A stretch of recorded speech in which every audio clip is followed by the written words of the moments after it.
Hello guys, what is up at magandang umaga, tanghali, hapon or gabi dyan sa inyong lahat at ngayong araw ay ang araw na meron na naman tayong panibagong meetup ngayon. Which is yung meetup ay yung nasa Fast and Furious lang yung mga dadalhin.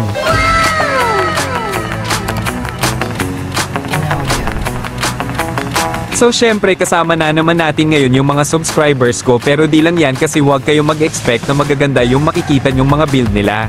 Kasi merong maganda, pangit at sakto lang kaya imbis na Fast and Furious yung title nito ay magiging Parts and Hilarious na lang. Hey y'all, come look at this. Un video más, mi gente, para perder el tiempo, empecemos.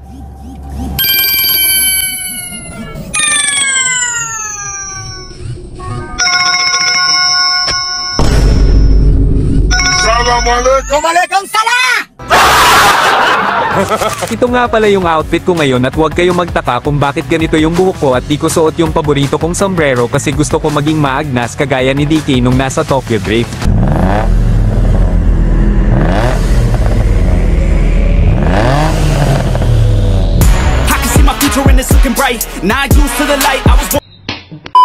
Okay, so ngayon hinihintay na lang namin yung iba pang hahabol or papasok pa lang kasi pangit naman kung mauuna na lang kami tapos baka maligaw pa yung walang alam kung saan kami.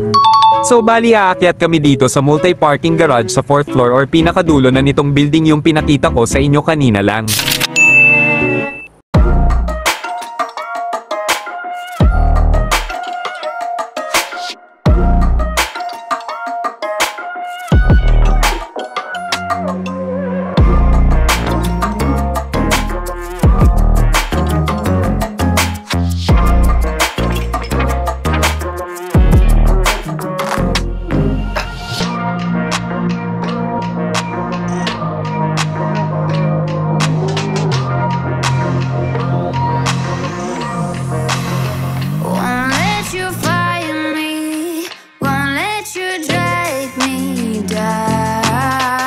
So andito na ako sa 4th floor nitong building at park ko muna itong pinakapaborito kong kotse syempre at nakapag-park na din yung iba kaya ngayon i-rate ko isa-isa yung mga kotse nila.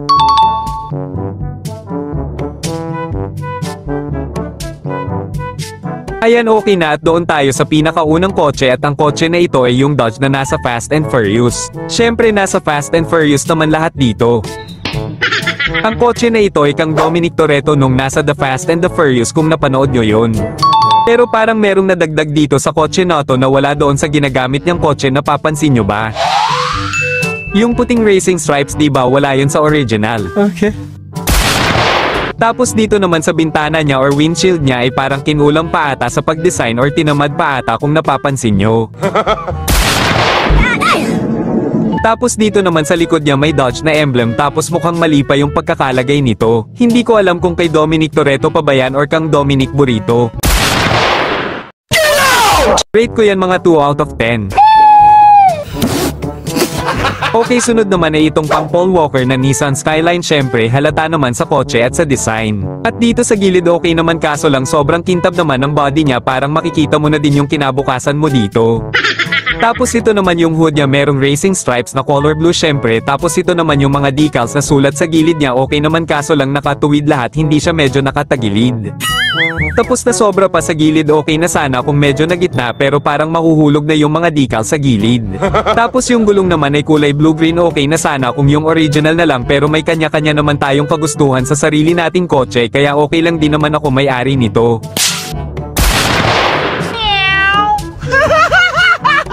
May nakita ako ditong pusa sa maliit na bintana dito sa gilid at okay naman yung kulay niya, accurate naman sa original kaso lang nasobrahan sa kintab at kulang na lang sa linis yung mga decals niya. Kaya rate ko ta ng 5 out of 10. Okay, so sa pangatlo naman tayo at kang Paul Walker pa rin na Nissan Skyline pero kabaliktaran ito sa kanina dahil dito di mo makikita kinabukasan mo. Sobrang liwanag tapos okay lang naman sana yung kintab kaso nga lang napa sobra sa liwanag, muntik ng magkulay puti. Ito naman yung hood niya at ito yung ibig kong sabihin sa inyo kanina na mga sulat na decals na hindi dapat nakatuwid kundi medyo nakatagilid. Ito naman sa gilid niya ay okay naman tapos yung sa likod naman ay walang anumang emblem at Toyo tires lang yung nakasulat. So okay naman, medyo kulang lang sa kintab at sa kulay na din pero the rest okay na yung mga decals kaya rate ko to mga 8 out of 10. Okay, sa pang-apat naman ay itong Ford GT40 na nasa Fast 5 na movie at sa pagkakaalala ko yung aayusin nila ito basta ganun parang natambak na kumbaga. So simple lang naman yung design nito tapos may emblem na din yung sa harapan. Ayos din yung may-ari nito, ito na lang yung dinala kasi simple lang yung design niya, tinatamad na ata. Okay naman, walang problema, pero yung kulay ng pagka-blue niya ay sobrang layo sa original kasi yung original medyo dark na blue siya pero ito maliwanag na naman. So rate ko to mga 3 out of 10.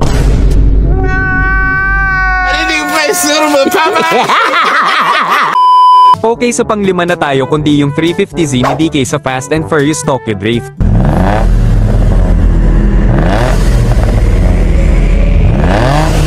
Ayan, sa nakikita nyo, grabe sobrang ganda ng pagkakagawa nitong decals niya sa gilid, accurate talaga nung sa original.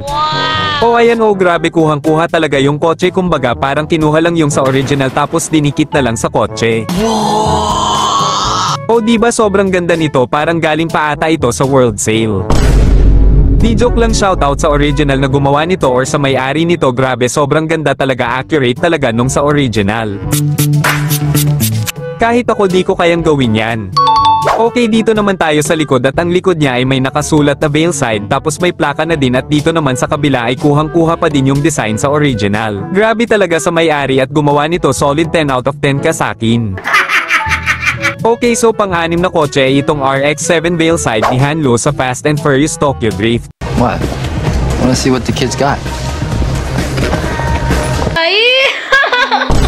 Siyempre alam na yan sa karamihan sa inyo na ito yung paborito kong kotse at kayo na bahala mag-rate yan, at kung ako mag-rate nito matak 1 million yan. Sobrang tagal ko na ito ginawa, yung hindi pa medyo ako kilala ng karamihan tapos hindi pa ganito yung itsura. Okay. Wala naman kayong pakialam kaya dito na tayo sa pang-pitong kotse kundi ang Toyota Supra ni Slapjack. So sa harap niya or sa hood niya ay merong Toyota emblem syempre, kaso lang hindi ko medyo makita yung emblem niya, kulang pa sa laki. Toyota. Tapos meron ding isang plaka sa harap pero di ko alam kung ano ang nakasulat. Sa gilid naman ay ganito yung design niya, medyo malayo-layo din kumpara sa original nung nasa movie pero okay lang naman din sa akin. Tapos yung gulong niya mukhang pahinog na. Tapos sa likod naman meron ding emblem na Toyota at isang plaka na hindi ko alam yung nakasulat. Tapos sa kabila naman may nakita ko ditong mukhang pabaong ata ito na nasa bintana. Hindi ko alam kung anong ibig sabihin yan pero rate ko itong kotse mga 3 out of 10. Okay, so pang-walo naman ay Toyota Supra naman ni Paul Walker, obvious naman. Akala ko mas maliit pa yung emblem kanina pero nagkakamali lang pala ako kasi meron pa palang mas maliit. Tapos sa windshield niya naman ay may nakasulat na Fast and Furious tapos meron pang isa. For Paul. Ano yan binibenta mo? Di joke lang, tapos basag pa yung windshield niya, saan kaya dumaan yung driver nito, sa off-road ata. Tapos sa decals niya naman sa gilid ay obvious naman na sobrang layo sa original pero okay lang naman yung itsura, parang ibang version lang kumbaga at may effort na din. Tapos yung likod naman ay ganun pa din, merong nakasulat sa windshield na Toyota Supra tapos isang plaka at ang maliit na emblem. But what the hell, boy? Kasya na ata yung paa ko dyan, parang si Doctor Strange lang na gumawa ng portal. Tapos dito naman sa kabila niya sa bintana ay may nakasulat na naman na Fast and Furious tapos kung napapansin nyo din pati yung sa bubong niya meron din. Di ko alam kung bakit ganun, galing ata ito sa Lazada.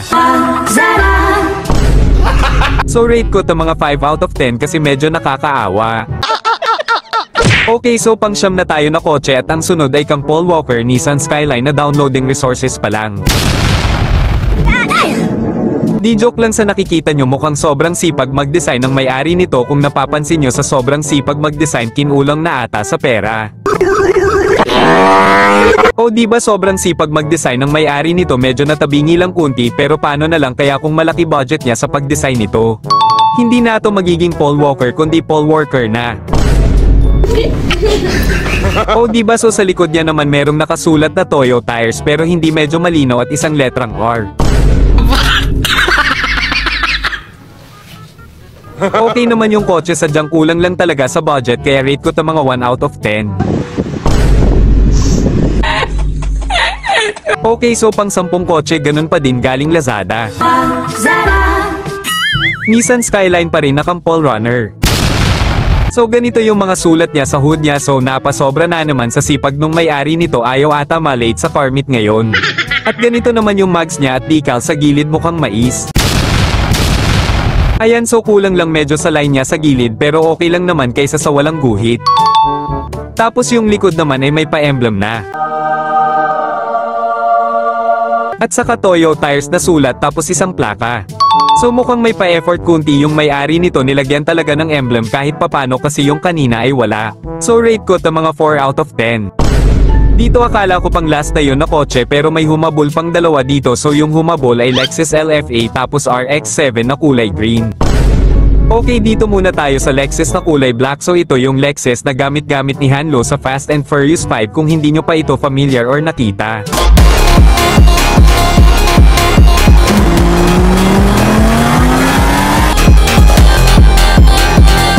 Ayan, so simple lang naman yung gamit ni Han doon at wala masyadong screen time sa kotse kaya simple lang yung design nito pero sa nakikita nyo maganda yung emblem niya.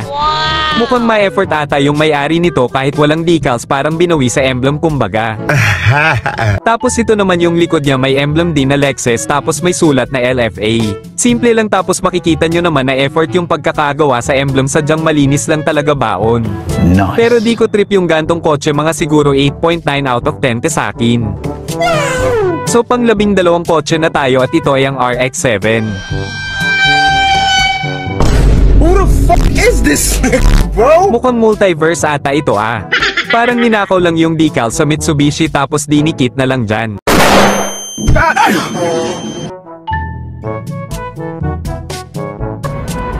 Yan o, lakas tama ng may-ari nito, imbis na sa Mitsubishi Eclipse yung design, nilagay ba naman sa RX-7. Pero hindi ko sinasabing pangit kasi mukhang nabagay din naman yung decals. Tapos dito sa likod walang emblem or kahit anuman sulat pero may plaka din dito sa kabila, same lang din may decals, tapos yung hood naman ay naka-carbon tray naman. Carbon Lodi! Yan o, naka-carbon kaso lang hindi na naman pantay-pantay yung linya at need pa ayusin. Galing ata ta sa Shopee. So bali rate ko to mga 5 out of 10.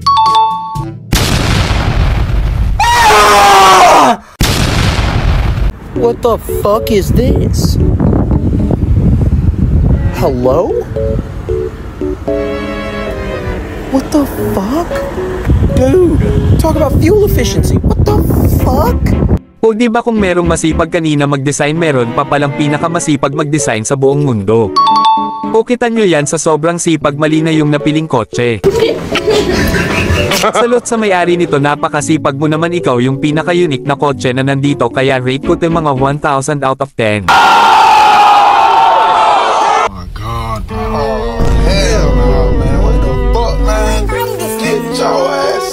Okay, sa ngayon syempre di naman pwede, natatambay na lang kami dito magdamag, so mag-joyride kami, so 2 ikot kami dito sa bagong mapa kundi ang desert. And you better up for the track, so take it to the top, and that's the truth. Oh yeah, if you broke but you still pimp, you trip, you smoking insane. Oh yeah, if you ballin' by your body, what's insane?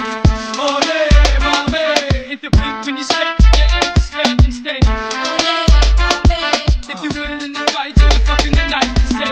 Oh yeah, oh yeah, oh yeah, oh yeah, oh yeah, oh yeah. All I can see, all the mamas put your thongs up and party with me. On the count of 3, everybody claim where you're from. 1, 2, 3, the bottom. That's where I'm from, that's where I reside. That's what I represent till I die. Tuck your chains in, put your drinks down, and your sets up and get wild for the night. Pitbull ride stress, move like the next truck, mama, you got the next nut. Alright, pick a low in the VIP with 4 fingers in the air, hollering for life. I'm that chico that'll put it down for his people. Get my hands on any and everything, but I always keep my hands clean. Cause my image full of dirty money. I just wanna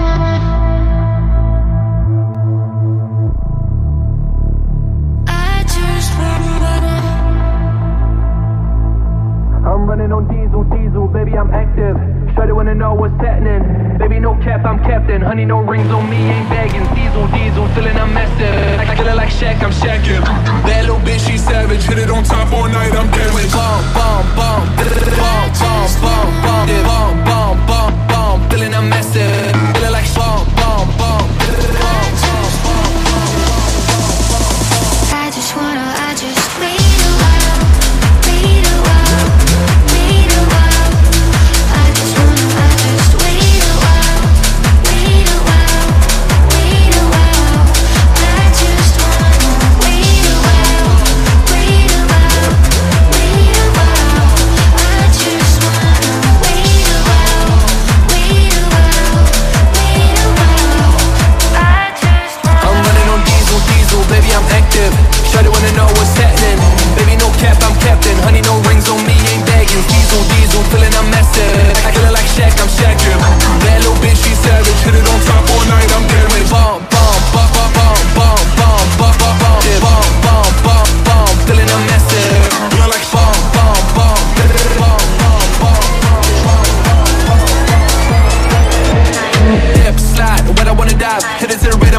day and night. Blazing the vibe, ain't no wasting the time. Gotta shoot my shot till I get what I like. Shawty really wanna fuck in the moment. Little homie looking bad, never got long. When the pop song, girl go pop off. When we count them beats, who can't go wrong?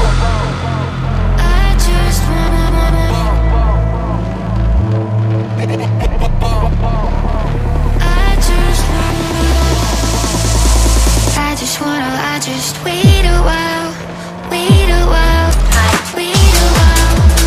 I just wait a while, wait a while, wait a while. I just wanna wait a while, wait a while, wait a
Okay, so nakadalawang ikot na kami dito at kung napapansin nyo hindi talaga kami nagsabay-sabay lahat sa biyahe or hindi lahat nakasabay sa amin. Kasi yung iba na nawawala sa room kaya yung iba humahabol na lang kasi 18 players kami lahat talaga dito pero yung iba hindi kaya yung cellphone dahil sa sobrang dami at lag.